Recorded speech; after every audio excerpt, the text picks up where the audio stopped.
Hey guys, it's Phil Kev Talks here again, and there's this guy named Ben Shapiro who I've seen on YouTube now a lot. I've been watching a bunch of his videos. He does a bunch of debates and panels and stuff like that, and he has become pretty big, I guess, on YouTube or I guess in general, wherever, because I think he's the new Republican mouthpiece, and that's because he can speak in a way that a lot of Republicans don't know how to speak. Meaning, he's very witty. He likes making an argument. He's very type A, like very quick with his words, very sarcastic, even I would say condescending. And so they love it because it's like he's like the role model. He's the spokesperson who can, wrap his way around a debate way more easily and way more effectively than the average Republican or conservative person can. So anyway, I've been watching his videos, and he's clearly an educated man, but he's still very ignorant. Like, he says things as if it's absolutely true and it's black and white, and any educated person, any truly educated person, I think, any intelligent person knows that most things in life are actually gray area. It's tough to find things that are purely black and white. Of course, he has opinions on gay marriage as well, and I watched this video and I'm going to show you clips, and I'm going to kind of dissect the different pieces, because it's just mind-blowing to me that people watch a guy like this and I'm like, yeah, like, you tell him, and there's so many holes in what he's saying, and it's not actually accurate what he's saying. So let's take a look. You're not big on gay marriage. No, I think the idea of the government subsidizing gay marriage is silly, because I don't think that there's societal benefit to gay marriage. If you're going to make the argument that government should be involved in marriage at all, which is not even an argument with which I agree at this point, but it's the way it is right now. Right. Let's just go from that, that base. So before I get there, one quick point. The reason I want the government out of the business of marriage is because now that the government has enshrined gay marriage, the next step is going to be going to religious people and telling them they have to engage with same-sex weddings. So as a religious person, this is problematic to me. I want a society in which I can do what I want, and I don't have to care what you think, and you can do what you want, and you don't have to care what I think. Right. But we can do what we want because we don't have the same right. Or theoretically, according to your ideal world, we wouldn't have the same right. Love the privilege. Love the privilege. So, first off, the idea that gay marriage couldn't have any benefit to society, I think that's actually pretty interesting that you would say that, because I disagree. I think there's financial benefits to gay marriage when you think about just weddings and how gay people would go all out. What he means, and he says this later in the clip, if you want to check it out on YouTube, what he really means is the societal benefit of marriage for straight people is that they have kids. And he thinks that that's the biggest thing because he's a religious person, and all religious people, for whatever reason, are obsessed with the idea of the human race, the human species continuing, because they're always worried that we're going to get extinct for some reason, even though we're clearly overpopulating the entire planet and killing the planet by being so overpopulated. They're always worried about that. So I get what he's saying, that gay people obviously don't have the exact same benefit, but then enters modern science, which has allowed gay people to have kids now. And even that aside, even if that didn't exist, adoption is still a big thing, and adoption wouldn't be an issue if straight people weren't giving up their kids. So that alone, I mean, this is so frustrating to me, because I feel like people always leave that out of the conversation. They're always like, gay people, they can't do anything. They can't even have kids. There's so many children out there who need a home. And it bothers me, this mentality that, gay people are almost seen as not effective in society, or they can't have any use. If anything, I would think marriage can fortify gay relationships and therefore bring more stability to the gay community. And if you're really invested or really adamant about society succeeding and the human race progressing, you should want stability in every community, not just your specific one. Right. That doesn't mean you get to come into my synagogue and get married. It also doesn't mean that I have to go to your gay wedding.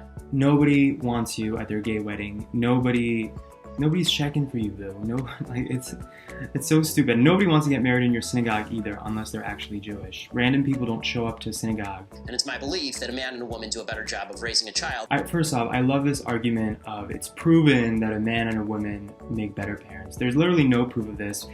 Conservatives always love to bring this up. There's literally no research. If anything, there's actually research that shows that lesbian couples are less likely to have young boys who get themselves into trouble, whether it's committing crimes, getting incarcerated.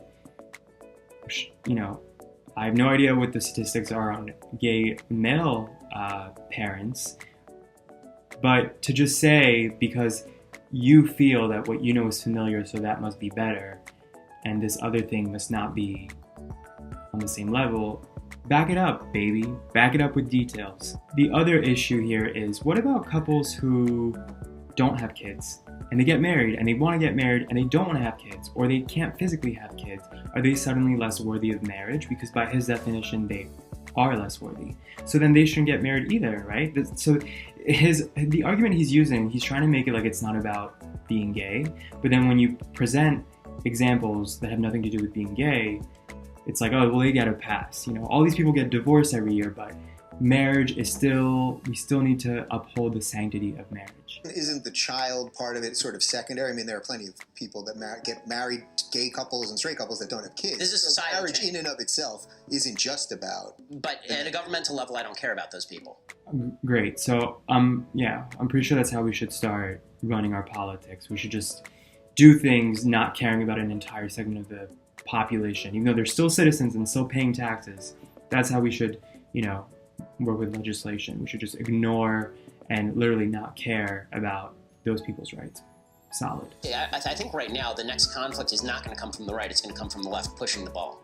Meaning that it's going to come from the case in Oregon with this baker who doesn't want to service a same-sex wedding, doesn't want to actually have to cater it. Yeah. Right. I think that good-hearted people should say, fine, you do what you want, go across the street to the bakery. Like, who cares? That's what I would say. Right. And I'm not forcing. This is the difference between a liberal and a leftist. Yeah. In a nutshell, this is the difference between a liberal and a leftist. A liberal says, your business, I don't care. A leftist says, no. I think it's imperative that you will be made to care, right? In Eric Erickson's phrase, you'll be made to care. A man will come to your house with a gun and he will tell you that if you do not cater this wedding, they were forced to pay a $175,000 fine for not catering a lesbian wedding.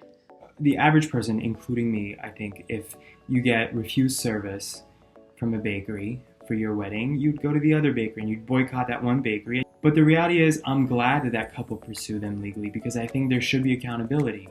The reality is, the conservatives, people like Ben Shapiro, who are complaining about cases like this, are the same people who 50, 60 years ago were like, no, these people are black. They should not be entering this white bakery or this white school or this white restaurant. They need to be going over there. It parallels that same exact thing. If you basically want to segregate people, you basically want to make it okay to allow segregation, and that's not okay. This is a whole other conversation, but for me, the point is, if it's a business, it shouldn't have the right to refuse a customer because of who they are.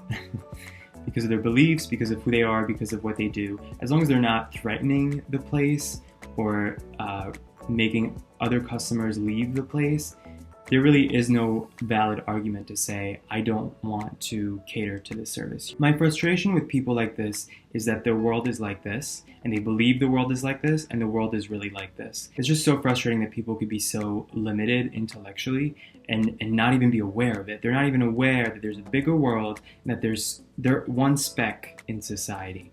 They're one speck in this whole solar system, and they're totally oblivious to it. But somehow this guy has amassed an audience, and people love him, and they think that he's like this no bullshit guy who speaks his mind, who knows what he's talking about. And the reality is, yeah, he clearly has a way with words, and he's very confident in what he says. But a lot of what he says comes from a place of ignorance, and it comes from a place of assuming that because he believes something, that makes it the truth. That's not how the world works. Let me know what you think in the comments.